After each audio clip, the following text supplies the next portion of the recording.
So let's see what we know. So far, we know 4 of the 6 needs. The last 2 I'm going to tell you in a minute because they're so clear. What's the first of the 6 human needs? Get it in your body, sit up in your chair, say it out loud. Go. Certainty. Who has a need for certainty? Who? Everyone. The only difference in people is which of these 6 needs they make number 1 and 2 through 6 priority and your belief, your map about how to meet it. Can you meet certainty in a way that's totally destructive, but in the moment it works? Yes or no?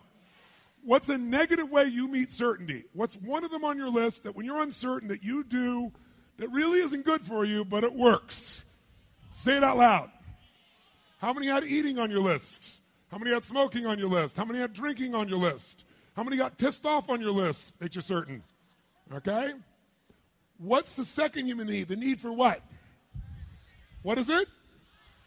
Who needs uncertainty? Who needs variety? Who needs surprise? Who?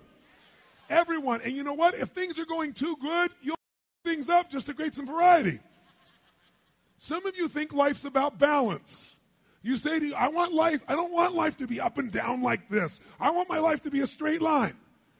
Well, if you go to the doctor and they hook you up and you're a straight line, what does that mean? Death.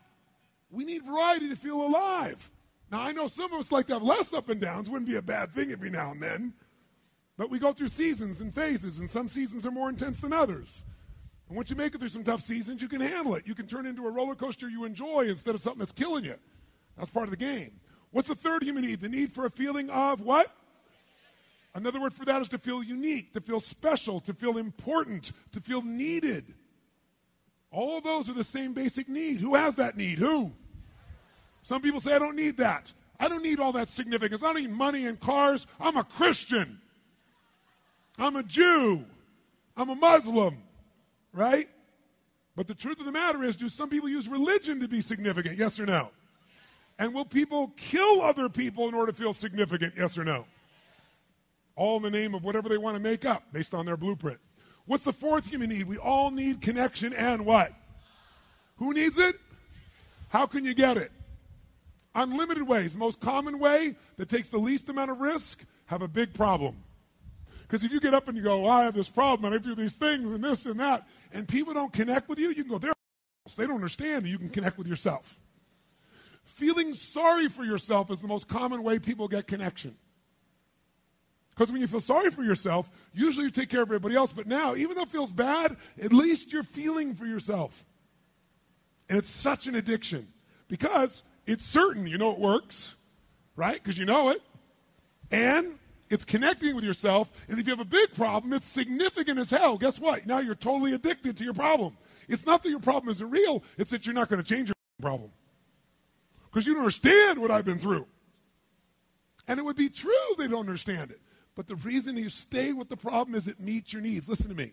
If you got a problem that you're smart enough to know how to change or deal with, and you're not, it's because you're meeting your needs with your problem. Not in a good way, but in a way. How many follow this? Say I. And all it takes for you to be addicted is for your brain to link up that behaving that way, thinking that way, or having that problem meets at least how many? 3 of those needs, and you're going to be addicted. Only way you're going to get out of it is get addicted to something better. Something that's good for you, good for others long term. Then you deserve to have your needs met. You just want to meet them in a better quality way. That's all. Make sense? Now, those first 4 needs I call the needs of the personality. Right? They're the needs of your personality. And let me tell you something. Every person in this room, any person alive, will find a way to get certainty, even if they have to make it up. Even if they have to make up a story. Every person in this room will find a way to get variety. Every person will find a way to be significant. If they can't do it any other way, they'll get significant at some game. Or they'll get significant at writing things to tear other people down on the web, and they can do it instantly. Or they'll get significance by being in a position where they tear somebody else down and talk about how they are. Because really they feel insecure, uncertain, and insignificant, so they tear somebody else out to feel certain and secure and significant. Everyone's going to do it. The only question is, are you going to do it in a way that's positive, neutral, or negative? It's the only question. You're going to do it. But the final 2 needs, not everybody meets. These final 2 needs are spiritual needs. Not spiritual in a religious sense, spiritual meaning your spirit feels alive when they're met. And they are determined whether you're fulfilled or not. The first needs will make you feel okay. These needs make you feel fulfilled. Number 5, you must grow. We all know we either grow or we what? That's it. If your relationship isn't growing, it's dying. If your business is not growing, can you hold a business stagnant? Yes or no?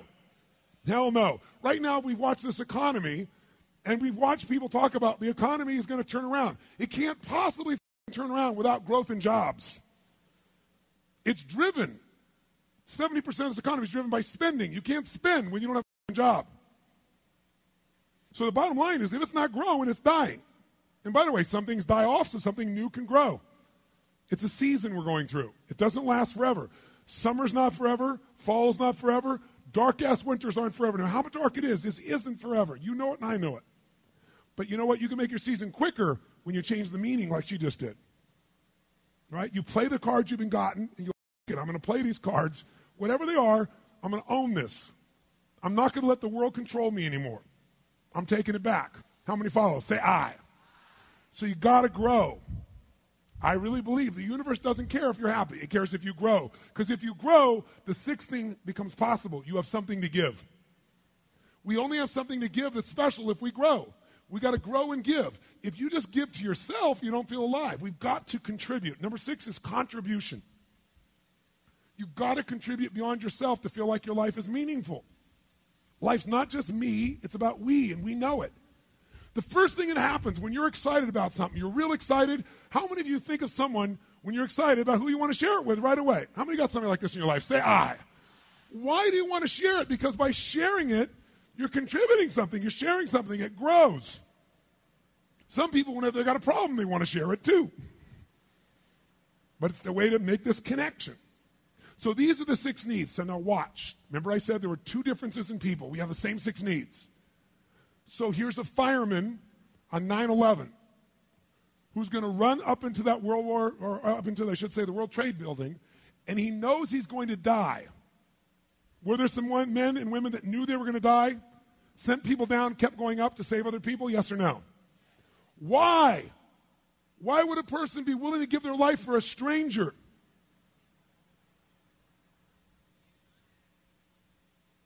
There's only 6 reasons. Take a wild guess which one you'll give your life up for. Significance, love, contribution. A mother or daughter will take the bullet themselves instead of let their child take them.